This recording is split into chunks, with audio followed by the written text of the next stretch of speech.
folks. Number of primaries took place last night. Nebraska, West Virginia, choosing Democratic and Republican candidates. In Nebraska, the guy who Donald Trump wanted, he lost. You also had West Virginia, where you had a person running for Congress there who believed the January 6th and the whole big lie. Well, he won as well. So that's what we expect. Okay, the Republican Party is all about Donald Trump. But what's interesting is when you see all of these different stories that are being done, it's, oh my goodness, what are Democrats going to do about the working class voter? Why are these working class voters, why are they not supporting Democrats? But the working class is. Oh, I'm sorry. But when you say white, well, then that changes the whole conversation. This has been going on for a number of years, and part of it is because the media doesn't even want to actually identify white voters. It's as if they just don't have, it's not possible. Author Tim Wise was tweeting about this, and I saw it. He often has talked about this. Of course, he has his book, Dispatches from the Race War, among other books that he has authored. Glad to have him back on the show. So, Tim, this is the thing. It is as if media just cannot say white people. They just can't say it. I mean, excellent as saying black voters and Latino voters and Asian voters. They cannot just say, when they're talking about, when you hear candidates say the working class, they ain't talking about black and brown people. Right. And it's not just the media. I mean, politicians, including Democratic Party politicians and consultants, have a long history of doing this too, and not just sort of mainstream corporatist Democrats, but Bernie Sanders often conflated the working class with white folks. When he would speak of the working class, and when a lot of folks do, they have this 1930s New Deal labor union imagery of guys on the factory floor or, up 100 stories on the girders, building the buildings in New York. The majority of the working class today in 2022 are black and brown, disproportionately women. They are not factory workers. It doesn't look like 50 and 60 years ago. So it's very important for us to specify what we mean. The reason, it's not just an academic point, right? If you define the working class as being the same as white, then it leads to different types of strategies than if you have an understanding that the working class is multicultural and some of it's already with you. The black and brown portion of it, definitely overwhelmingly with the Democratic Party, the white portion not, which tells you what? It tells you that the problem isn't a class issue per se, right? That it isn't about, well, you just need to talk about economics more, because clearly black and brown folks are either getting the economic message of Democrats already, that they are, the party that at least is trying to do something for working people, or those black and brown folks realize, well, maybe they're not that great on those issues, but they're better on these things. But either way, what it tells you is a simple, what do they call it, kitchen table issue approach isn't going to get those white voters, because if that's all it took, they'd be there right now with black and brown folks. Just like in 2016 when folks said it's economic anxiety driving people to Donald Trump.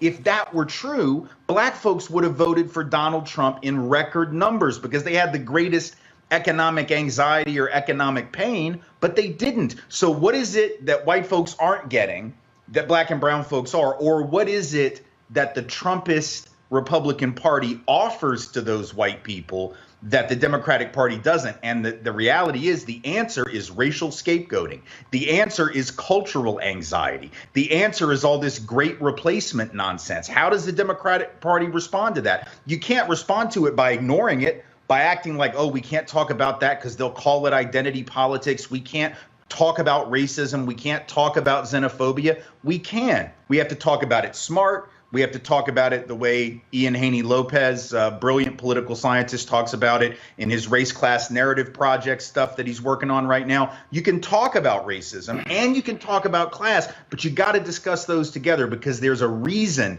that black and brown working class people can seem to recognize their class interest, and these working class white folks are just voting. They'll tell you. There was a story in the Washington Post a couple years ago. They asked these working class white folks in PA, has Donald Trump brought you new jobs, 2 years in? Had any new jobs, any new factories? And these Pennsylvania white folks in central PA were like, nah, but he really stuck it to those ball players You know, when they took a knee, he really stuck it to them. They're not voting on their health care. They're not voting on their wages. They're not voting on the quality of their schools. They're voting on how can we blame black and brown people for the mess that we're in. And the Democratic Party better figure out how to respond to that scapegoating other than saying, well, if you vote for us, we'll get you broadband internet. Right. Nobody's here. And this is precisely, I mean, what you just laid out is literally, my book drops in September. It's called White Fear, How the Browning of America is Making White Folks Lose Their Minds. And that's really what this is all about. It is not about, the money.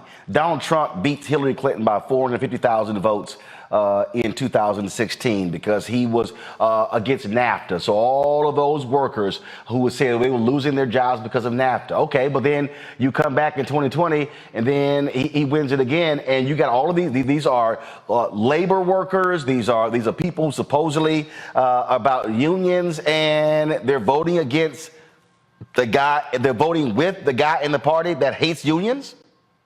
Right. Except police and fire unions. Right. The only piece of legislative success that Donald Trump had as president, the only thing he really accomplished that wasn't some random executive order, which was usually about a culture war subject, or the courts, packing the courts, was what? A tax cut for incredibly wealthy individuals and corporations. It wasn't a tax cut for working class people whose taxes have either remained flat or in some cases gone up over the last several years, but they still voted for him. So it's very obvious that it isn't that. That's not to say Democrats shouldn't talk about economic issues. They absolutely should, but they should be talking about it in a way that says, you know, there's a reason that we don't have good, universal, affordable health care for everyone. You know what the reason is? Because they keep telling you that if you get that, those brown people are going to cheat the system. Those brown people are going to take advantage. That's what they're being told. We need to actually be pointing out the scapegoating and saying the reason we can't have nice things is because these folks over here are lying to you about who's to blame for the fact that you ain't got nice things already. So we have to talk. Yeah, it's fine to blame people for stuff, but the wrong people are being blamed. And it's incumbent upon the Democrats to say this is a game that's being played on you. This is what Lopez and others are talking about in their work, is to say, listen, it's not that we're calling you racist. You're not a bunch of awful, horrible people. We know there are certainly some among, the insurrectionist class of the Republican voters who are. But it's not about you being bad people. It's about you being people who are being sold a bill of goods. It's like if Penn and Teller, were the president, these master illusionists, right? And Penn or Teller or both as a combo up there with one hand trying to distract you over here while they're doing something else over here like any good magician does. That's what the Republican Party and the right has been doing.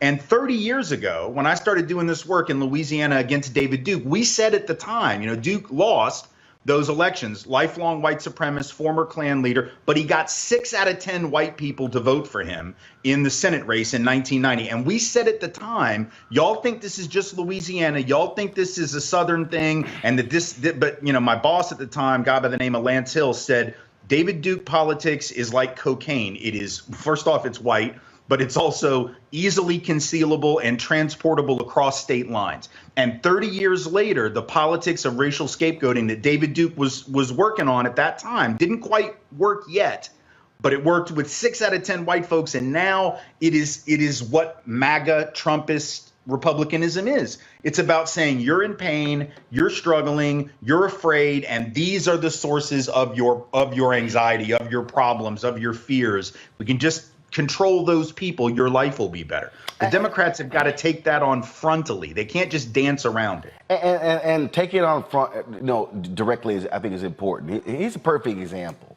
I remember when in the last election, Senator Bernie Sanders kept talking about the working class, and he kept talking about identity politics. And I sent one of his people a text message saying, I said, if Bernie Sanders talks about this one more time, I'm going to bust his ass publicly. And so one of his guys was like, he sets a meeting up with me and Senator Sanders. So I meet him in his office. I tell him point blank, I said, man, don't you understand that when you're talking about identity politics, you're frankly speaking the language of the right? And I said, and I'm telling you, I said, that's what they were saying about John Lewis and the SNCC workers and black people. When you're fighting for civil rights, identity politics. I said, so you better be damn careful. I told him point blank. And I said, Senator Sanders, you need to be going talking to white people about identity politics. I said the same thing to Senator Elizabeth Warren. And I'm like, y'all gonna talk about it to white people. And so, but here's another example. So President Joe Biden and his team dropped this video today when he met with Chris Smalls and the Amazon workers out of New York. So watch this. You're in trouble, man. I am. You're my kind of trouble. Congratulations, man. Hey. I got in a little trouble by it. You may recall I was saying I'm looking forward to them being organized. Yeah, well, Well, you got it done in one place. yeah, Let's not stop. that's right. All right, and that's great. He met with Chris Small and those workers. But Reverend Barber and Reverend Liz Theo Harris of the Poor People's Campaign, they have been trying for more than a year to sit down, have a meeting with President Biden and Vice President Harris, to not just with those two, but with actual poor and low-wage workers, people that I had on the show last week. And the White House and his team have refused to actually schedule a meeting. Now, they're coming here June 18th, and I'm sitting here going, a third of all voters in America are poor and low-wage workers. Hello, if you want to win in November, how about you meet with them, not just folks who got, and again, the work that they did getting that union at the Amazon place in New York, that's great. But what the hell is taking so long? The GOP ain't gonna meet with them. Right. Well, my guess is that there's a willingness, and again, all credit due to that union work that they've been doing there. It's fantastic. We've seen the same kind of thing happening at Starbucks. We're seeing it at Amazon. We're seeing a lot of really amazing labor work. Point being, disproportionately being led by black and brown workers. Very important to point that out, right? Again, the working class, very different than what it is in sort of the Bernie Sanders 1930s factory floor, New Deal kind of imagery. So it's great what they're doing, but the problem with that is, I think, at least in part, the willingness to meet with the Amazon folk is, Amazon's easy to beat up on. The right doesn't like Amazon because it's Jeff Bezos and he owns the Post. Right. And he's looked at as a liberal. So I think they feel that that's safe. Well, we can meet with the people that are unionizing Amazon because sort of everybody hates Amazon for different reasons. Right. Like the left feels this way about them. The right feels this way about them. But if you meet with Reverend Barber, that's different. If you meet with poor folks and working class folks more broadly, not just in one particular company that it's easy to beat up on, then that's going to send a more dangerous message. They better wake up from that. And they better start to realize that unless they are prepared to talk about the intersection of issues of race and class and gender, because now this attack on reproductive freedom and bodily autonomy, it's all part of the same thing. The key message that Democrats never seem to get, and that people on the left forget, the main difference between right and left, it has nothing to do with how much government you support, has nothing to do with any of that. It has to do with whether you support traditional hierarchy or whether you support challenging traditional hierarchy, which means if you're on the right, you believe white authority, male authority, straight authority, etc., right on down the line, is what needs to be in charge because those are the better people. So that explains why you're going to defend an electoral college system that enshrines permanent minority rule. That explains why you want to restrict voting because you don't think certain people should be voting anyway. That's the reason you want to restrict women's reproductive autonomy because they're just women and they shouldn't make those decisions for themselves anyway. That's why you want to get critical race theory or just accurate history out of the classroom because that empowers the voice of non-traditional leaders, right? We don't want to hear their voices. That's why you want to get rid of any discussion of LGBTQ folk because you want to restore straight supremacy and Christian hegemony. So we need to be talking about it this way. If you like traditional authority and you think that works well for you, by all means, you should be a Republican. But if you're poor, if you're working class, if you're struggling to put your kid through college or pay for your health care, then by definition, traditional authority ain't working for you. Right. So even if you have a disagreement with certain people in the left or progressive coalition about some issue that touches on something that you care about religiously or whatever else, like you need to remember traditional hierarchy has never worked for poor people. Traditional hierarchy has never worked for working class people. Traditional hierarchy works for itself. And the Republican Party is supporting all of those traditional hierarchies. And the Democrats need to be speaking about that as a problem, right? That traditional authority and traditional hierarchy hadn't been serving us very well. And I think they're afraid to do that because, again, so much of their money comes from wealthy folks. And so, you know, they've sort of thrown in with a lot of corporate folks over the years, and that's gotten them in trouble and made it very difficult for them to bring this message. But they better do it, because that's what really separates the two sides, is essentially whose side are you on, the top or the bottom, right? And the bottom, whether it's a race hierarchy, a class hierarchy, a gender hierarchy, a sexual hierarchy, a religious hierarchy, the bottom, right, is getting shafted every single time that we continue to return those people to power. Tanya, question or comment? I agree with Professor Wise. We need to highlight that the shared experience of all of those folks at the bottom is a lack of resources, a lack of health care, a lack of a livable wage, and focus on